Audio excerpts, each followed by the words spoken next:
You know what time it is? Sublimation time!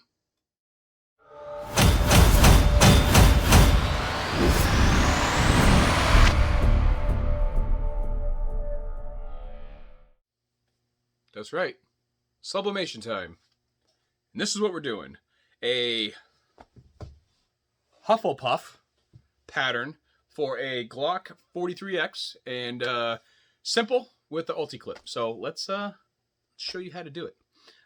First things first, I'm going to go through what printer I use and all that stuff, but you need to get the pattern. Now, I am in no means or try to be, I am not a professional at sublimation. I have done a handful of prints on kydex. They came out great. I am going to pass on what I know, and that may be different from other people. I am not, this is still new to me, but this is what I know, and this is how I can do it, and it'll get you started. And I mean, I'm not competing with tacticalinfusions.com or H3 Industries, I think it is.com. You know, I'm not competing with any of the guys that do this full time. It is not my place. I wanted to do it in-house. So, you know, because the emails, when you email someone and you're like, I need this image 2 inches by 3 inches, 3/4 off center on the right, but it's a pain in the butt to try and figure that out in your head when you can do it right here. So let's go through everything. We're doing a Hufflepuff pattern on safety yellow, so it's yellow and black. So we don't need this, we just need the grid. So what we're gonna do is I'm gonna put this into my programs, and then I'm just gonna delete all the yellow because I don't need to print yellow, so I'll waste the ink, and then we'll just lay it on here and do what we need to do.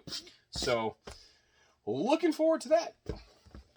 This piece of yellow, the only place that I know that sells this stuff is holsterbuilder.com. I don't order a lot off them. This is what I order, and I got a couple other things I'm going to show you, but those are going to be down the line in different videos. But for now, let's do the print on this. I already have my heat press heated up to 380 degrees or 385, something like that. It's the temperature we're going to need it at, and we'll go from there. So let's get this going. So I'm literally just going to copy this image. You can figure out what stuff you need to do or what programs, yada, yada, yada. But we'll move on to a new one. And I'll just go ahead and paste it right there. So that's literally what I need. I can go from here and whatnot, but there's also, if I save, let's see here, save image as Hufflepuff. Oops, totally spelled it wrong, but that's okay. And then I go back in here, and then I vectorize it. Huffky-uff.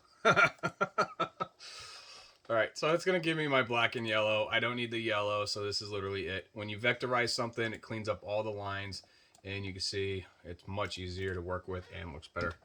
So, now, I'm going to need a grid a lot bigger than this, so what I'm going to do is I'll just copy. See, there we go. And then I'm just going to overlap, because if I'm sure if I, that also looks good right there. So let's see here.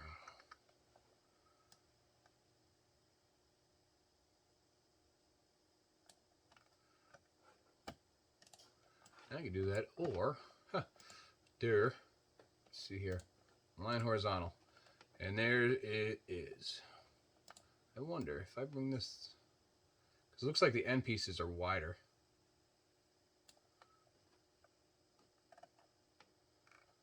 That actually looks better. So we have that right there. Copy, paste, and we'll move down another. So there's our 4x4 grid.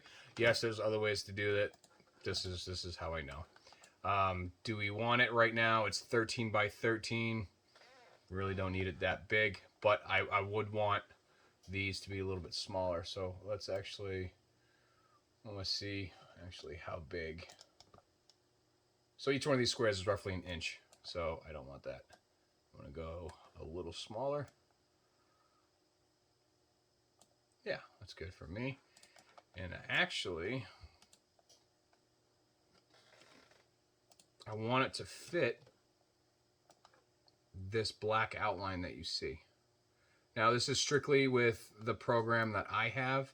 Whatever program you use, you can use Paint Shop, you can use whatever, but this is strictly how I'm doing mine.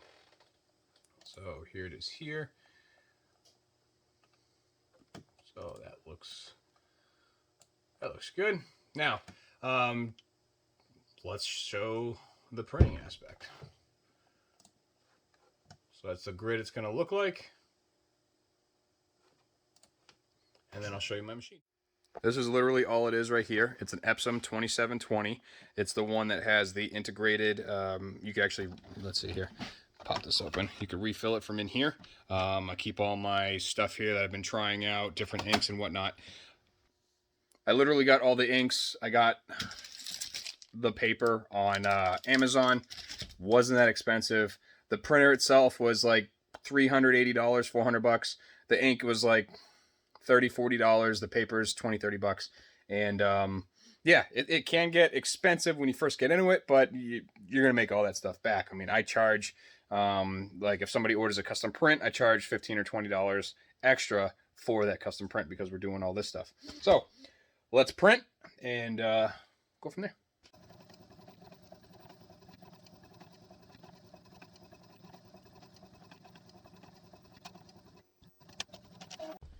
There's two ways you can do the next step. One is to press it on the kydex, let it do its thing, and transfer into the kydex. Then, if you're not using it right away or selling it to someone else, you're going to want to put it somewhere to stay flat and cool down. Between books or whatever, pieces of wood. I use my old press, which is this one. I use that. But I don't sell my prints. Because, one, I can compete with them, but they're professionals. They do it all the time. I don't. So, I do it for my in-house personal stuff. I don't offer them. Now, we're going to get our area ready, and we're going to go ahead and grab our G43. Here it is, and it's going to be a right-hand IWB. So, we'll set it up. Kydex is clean. We're going to take our image, right? It's going to go right here. So if you notice this right here, it's not really needed. So I'm just going to cut that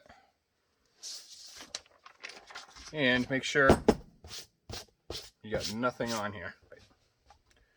We'll go ahead and put this here. Our Glock 43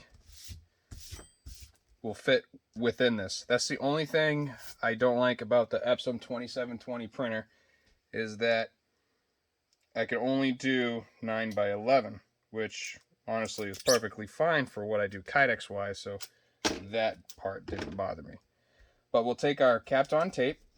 Capped on tape, if you don't know, is heat resistant tape, so it will not melt or anything. I've personally had this tape, you use it in the electronics field for when you're soldering and stuff. You don't want to get it on anything else. And this stuff will take 1,000 degrees, no problem. So your little press isn't going to do anything. Now, this is all set. Next step, very important. Let's check it here. So we're at 375 for 145. We're going to up this.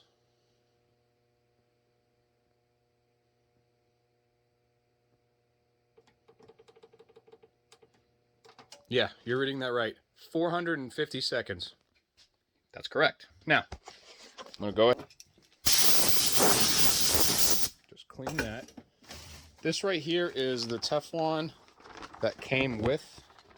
So I'm doing this only to protect my screen underneath, or my mat rather. And I'm going to go ahead again and blow that. Difficult one-handed. All right, now, this is the other Teflon sheet. This is the better one. And what you're going to do is you're going to take it face down, okay? And then let's clean this. I want nothing on that. Take this guy. Now, you have 450 seconds to wait. So, the 43X is all set. Oh yeah, we got to block this for something real quick because it is for something else. luckily we have 4.5 minutes, or 450 seconds to do this. So the Ulti-Clip, these are the ones I use. So we'll put this up here. So we will literally have that right there.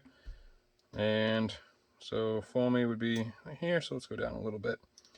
And they'll have the option to go up or down with this. Right there is good. So I will take this.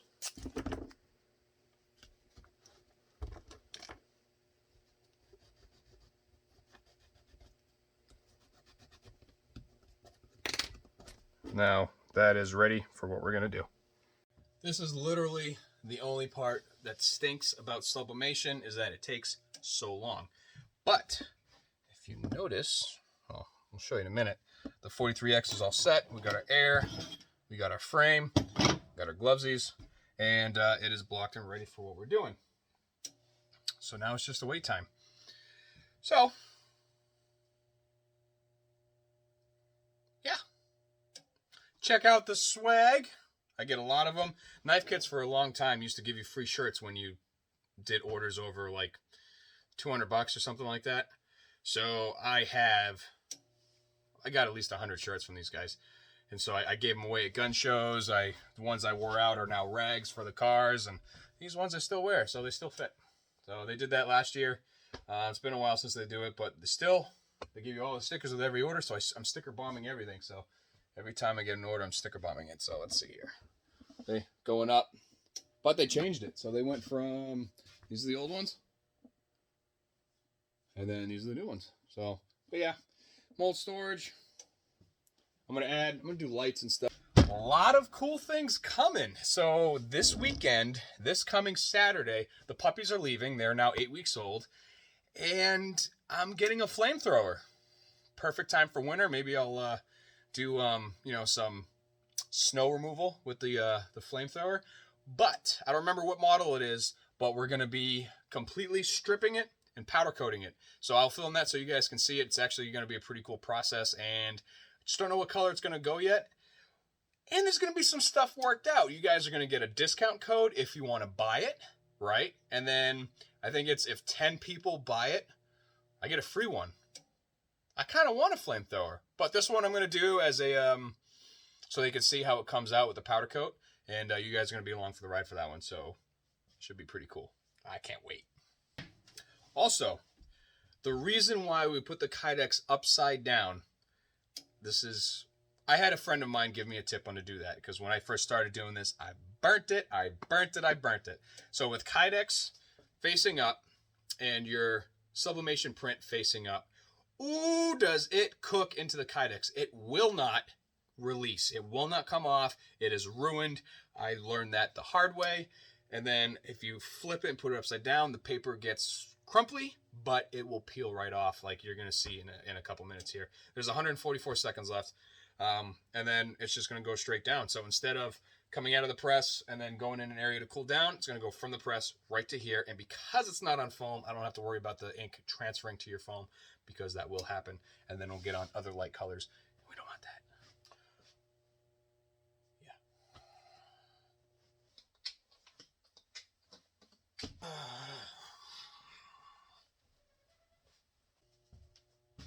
1 minute.